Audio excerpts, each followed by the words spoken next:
മിഥുൻ നോക്കൂ, ഇപ്പോൾ പ്രജ്വൽ ഉന്നയിക്കുന്ന പ്രധാനപ്പെട്ട ഒരു ചോദ്യം എന്തുകൊണ്ട് ഈ ഡോക്യുമെന്ററിയെ സംഘപരിവാർ ഭയപ്പെടുന്നു എന്നുള്ളതാണ്. ഞാൻ തുടക്കത്തിൽ സൂചിപ്പിച്ചു, ഇത് കോട്ടയത്തെ KR നാരായണൻ ഇൻസ്റ്റിറ്റ്യൂട്ടിൽ ഉണ്ടായ സംഭവം മാത്രമല്ല, ഇതിനു മുൻപും എത്രയോ ഇടങ്ങളിൽ സമാനമായ സംഭവം ഈ ഡോക്യുമെന്ററിയെ പറ്റി ഇതിനെക്കുറിച്ച് നമ്മൾ കണ്ടിട്ടുള്ളതാണ് സമാനമായ രീതിയിൽ. എന്താണ് ഇത് ആളുകൾ കാണരുത് എന്നൊരു മനോഭാവത്തിലേക്ക് ഒരു വിഭാഗം എത്താൻ കാരണം?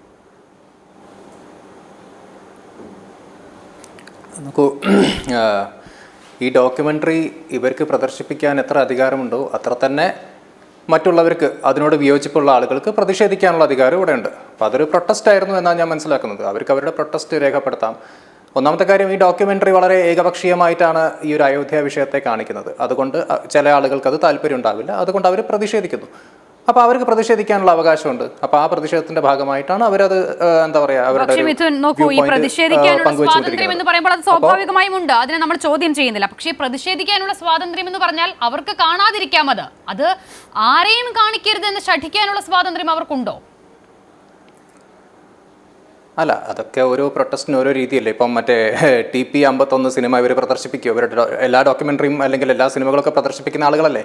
TP 51 എന്താ പ്രദർശിപ്പിക്കാത്തത് അവിടെ? അതും കാണിക്കണ്ടേ? കാരണം അത് വലിയ രീതിയിൽ വിമർശനമേറ്റ് അല്ലെങ്കിൽ അതിനെ വലിയ രീതിയിൽ തടഞ്ഞ് ഒരു സിനിമയാണ്. കാരണം അതിന് ഷൂട്ടിംഗ് സമയത്ത് തന്നെ നിങ്ങൾക്ക് അറിയാലോ, ഷൂട്ടിംഗ് സമയത്ത് തന്നെ ഈ ഔട്ട്ഡോർ ക്രൂവിൻ്റെ വാഹനമൊക്കെ തകർക്കുകയും, അതായത് വടകരയിൽ വെച്ചിട്ട് ഔട്ട്ഡോർ വാഹനങ്ങളൊക്കെ തകർക്കുകയും ക്രൂവിന് വലിയ രീതിയിലുള്ള ഭീഷണികൾ ഉണ്ടാവുകയും അവരെ ഫോണിലൊക്കെ ഭീഷണിപ്പെടുത്തുകയും എന്താ പറയുക, ജീവന് വരെ ഭീഷണി ഉണ്ടാകുന്ന ഒരു സാഹചര്യത്തിലാണ് അവർ പിന്നെ ഷൂട്ടിംഗ് ലൊക്കേഷനൊക്കെ മാറ്റി തൊടുപുഴയിലോ മറ്റോ പോയിട്ടാണ് പിന്നെ ഷൂട്ട് ചെയ്യുന്നത്.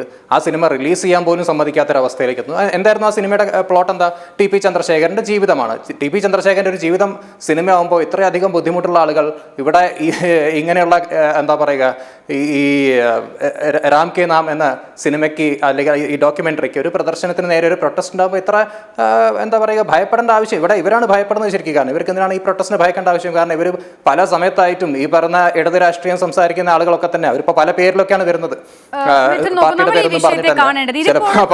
ഇപ്പോൾ പ്രജ്വൽ സംസാരിക്കുന്നത് അവരുടെ ക്യാമ്പസിനുള്ളിൽ നടന്ന പ്രശ്നത്തെ കുറിച്ചാണ്. പ്രജ്വൽ തന്നെ വിശദീകരിക്കുന്നുണ്ട്, നാട്ടുകാരുടെ പിന്തുണയോട് കൂടി മാത്രമേ ഞങ്ങൾക്ക് ഇവിടെ തുടർന്ന് പഠിക്കാൻ സാധിക്കൂ, അവരുടെ പഠനത്തിന്റെ ഭാഗമായി പോലും അത് ആവശ്യമാണ് എന്നുള്ളത്.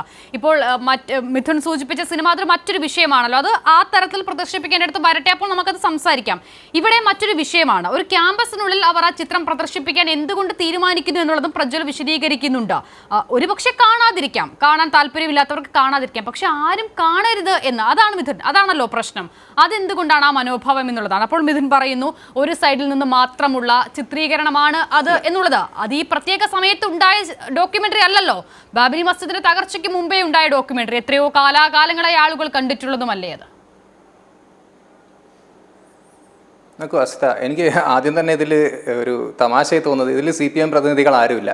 കാരണം CPM പ്രതിനിധികൾ വന്നു കഴിഞ്ഞാൽ ഇവിടെ വിമർശിക്കപ്പെടാൻ പോകുന്ന പല കാര്യങ്ങളുണ്ട്, അല്ലെങ്കിൽ നമ്മൾ ചർച്ച ഒരു പക്ഷേ റൂട്ട് മാറിപ്പോകുമെന്ന് മനസ്സിലാക്കി കൃത്യമായിട്ട് വരാതിരിക്കുന്നതാണോ എനിക്ക് തോന്നുന്നത്. കാരണം ഇങ്ങനെയുള്ള വിഷയങ്ങൾ വരുമ്പോൾ ഓരോ പാർട്ടികളും അല്ല മിഥുൻ, അത് ക്ലാരിഫൈ ചെയ്ത് പോകണം, അത് തെറ്റിദ്ധാരണ ഉണ്ടാക്കുന്നതാണ്. മിഥുൻ, ഞാൻ പറഞ്ഞു ഇത് KR നാരായണൻ ഇൻസ്റ്റിറ്റ്യൂട്ടിലെ വിഷയമായതുകൊണ്ട് ആ ക്യാമ്പസിലെ കുട്ടികളെ തന്നെയാണ് ഞാൻ സാധാരണഗതിയിൽ ഇങ്ങനെയുള്ള വിഷയങ്ങളൊക്കെ വന്നു കഴിഞ്ഞാൽ CPM-കാരൊക്കെ എല്ലാ വിഷയത്തിലും വന്ന് സംസാരിക്കുന്നതല്ലേ. അല്ല അതിപ്പോൾ ഒരു ചർച്ച ജേക്സി തോമസിന്റെ പ്രതികരണം ഉണ്ടല്ലോ, ഉണ്ടായിരുന്നു, എല്ലാ മാധ്യമങ്ങളും അത് കേട്ടതാണ്. ഒരു ചർച്ചയിൽ ആരൊക്കെ വേണമെന്നുള്ളത് മിഥുൻ കേൾക്കൂ, ജേക്സി തോമസിന്റെ പ്രതികരണം ഇന്ന് എല്ലാ മാധ്യമങ്ങളിലും വന്നിട്ടുണ്ട്. എവിടെയൊക്കെ വേണോ അത് പ്രദർശിപ്പിക്കാൻ അവർ അനുമതി ആവശ്യമുണ്ടോ അവിടെയൊക്കെ അവർ സംരക്ഷണം നൽകുമെന്ന് DYFIന്റെ സംഘടന പറഞ്ഞിട്ടുണ്ട്, അതിൽ തർക്കമില്ല. ഇപ്പോൾ DYFI ആരെ വിളിച്ചാലും അവർ ആവർത്തിക്കുകയും ചെയ്യും. ഇനി ഒരു ചർച്ചയിലേക്ക് പോകുമ്പോൾ ആരെയൊക്കെ ആ ചർച്ചയിൽ കൊണ്ടുവരണം എന്നുള്ളത് ആ ചർച്ച നയിക്കുന്ന ആളാണ് തീരുമാനിക്കേണ്ടത്. എന്നെ സംബന്ധിച്ച് KR നാരായണൻ ഇൻസ്റ്റിറ്റ്യൂട്ടിൽ ഉണ്ടായ വിഷയം താങ്കളുടെ തീരുമാനം അപ്പോൾ ചെറുതായി തെറ്റിയെന്ന് എനിക്ക് വേണമെങ്കിൽ പറയാം. ജേക്സി തോമസ് അല്ലേ? DYFI പ്രതിനിധീകരിച്ച ഒരാളും വരുന്നില്ല, അല്ലെങ്കിൽ അവർക്ക് വേണ്ടി സംസാരിക്കാൻ പ്രതികരണം ഈ വിഷയത്തിൽ രണ്ടാമത്തെ ഘട്ടത്തിൽ വന്നത് മാത്രമാണ്. അവർ ഇങ്ങനെ ഒരു ഇഷ്യൂ ഉണ്ടാകുമ്പോൾ ആ ഇഷ്യൂവിനെ കുറിച്ചാണ് സംസാരിക്കുന്നത്. അത് അവിടെ നിൽക്കട്ടെ, ഞാൻ സംസാരിക്കുന്നത് ആ ഡോക്യുമെന്ററി അവിടെ പ്രദർശിപ്പിക്കില്ല എന്നൊരു വിഭാഗം തീരുമാനിക്കുന്നതിനെ കുറിച്ചാണ്. അപ്പോൾ അത് സംസാരിക്കേണ്ടത് ആ ക്യാമ്പസിലെ കുട്ടികളാണ്. പ്രജ്വൽ അതിനെ പ്രതിനിധീകരിക്കുന്ന ആളാണ്. ക്യാമ്പസിൽ സെക്യൂരിറ്റി ഇഷ്യൂസ് ഉണ്ടെന്ന് മനസ്സിലാക്കാം നമുക്ക്. അങ്ങനെ ഒരു വിഭാഗം ഞങ്ങൾ ക്യാമ്പസിൽ ഈ ഒരു ഞാൻ വിഷയത്തിലേക്ക് തന്നെ വരുന്നത് അസിത. കാരണം ഞാൻ ഇതുമായി ബന്ധപ്പെട്ട മറ്റ് രാഷ്ട്രീയം സംസാരിച്ചുകൊണ്ട് വേണമല്ലോ ഇങ്ങനെയുള്ള കാര്യങ്ങൾ ചർച്ച ചെയ്യാൻ. ഇപ്പോൾ ഈ ഒരു വിഷയം വന്നു കഴിഞ്ഞാൽ ഇതിൽ മാത്രം ഉറച്ചു നിന്നുകൊണ്ട് സംസാരിക്കുന്നതിന് പകരം ഇതുപോലുള്ള ഇൻസിഡൻസ് ഉണ്ടാകുമ്പോൾ അതിനെ എങ്ങനെയാണ് ഓരോ പാർട്ടികളും കൈകാര്യം ചെയ്തത് എന്ന കാര്യം കൂടെ നോക്കണ്ടേ. അപ്പോൾ ഞാൻ അതുകൊണ്ടാണ് TP51 സിനിമയുടെ കാര്യമൊക്കെ പറഞ്ഞത്. അതിനൊക്കെ കൈകാര്യം ചെയ്ത രീതി നമ്മൾ കണ്ടിട്ടുണ്ട്. അപ്പോൾ ഓരോ രാഷ്ട്രീയ പാർട്ടികൾക്കും അവർക്ക് താല്പര്യമില്ലാത്ത വിഷയങ്ങൾ വരുമ്പോൾ ഇങ്ങനെയുള്ള പ്രതികരണം ഇതിനു മുമ്പ് ഉണ്ടായിട്ടുണ്ട്. അതുപോലെ ഒന്നാണെന്നാണ് ഞാൻ മനസ്സിലാക്കുന്നത്. അപ്പം ക്യാമ്പസിനകത്തേക്ക് ഇതുപോലൊരു ഭീഷണി അവർ മുഴക്കുന്നുണ്ടെങ്കിൽ തീർച്ചയായിട്ടും അത് തടയപ്പെടേണ്ടതാണ്. അതിൽ ക്യാമ്പസിൻ്റെ സെക്യൂരിറ്റി ഉറപ്പുവരുത്താൻ ക്യാമ്പസ് അഡ്മിനിസ്ട്രേഷന് വലിയൊരു ഉത്തരവാദിത്തമുണ്ട്. ക്യാമ്പസ് അഡ്മിനിസ്ട്രേഷൻ്റെ പ്രതികരണം എന്താണെന്ന് ഇതുവരെ നമ്മൾ കണ്ടിട്ടില്ല. എന്താ അവർ പറയുന്നത്? കാരണം ഇവിടെ കുട്ടികൾ മാത്രം പറയുന്നു, അല്ലെങ്കിൽ ഒരു കൂട്ടം രാഷ്ട്രീയക്കാർ മാത്രമാണ് ഈ വിഷയത്തിൽ പ്രതികരിച്ചുകൊണ്ടിരിക്കുന്നത്. അഡ്മിനിസ്ട്രേഷൻ ഈ വിഷയത്തിൽ സെക്യൂരിറ്റി ഉറപ്പുവരുത്താൻ, അല്ലെങ്കിൽ ഈ പറഞ്ഞ കുട്ടികൾക്ക് സെക്യൂരിറ്റി ഉറപ്പുവരുത്താൻ എന്ത് നിലപാടാണ് സ്വീകരിച്ചത്? അതുമൊക്കെ ചോദ്യം ചെയ്യപ്പെടേണ്ടല്ലേ. കാരണം ഒരു കൂട്ടം ആളുകൾ വന്നിട്ട് പറയുകയാണ് ഇവിടെ സിനിമ പ്രദർശിപ്പിക്കില്ല, അല്ലെങ്കിൽ പ്രദർശിപ്പിക്കാൻ സമ്മതിക്കില്ല, നിങ്ങളുടെ ജീവന് ഞങ്ങൾ എന്താ പറയുക ഭീഷണിയുണ്ട് എന്ന രീതിയിലൊക്കെയാണ് അദ്ദേഹം സംസാരിച്ചത്.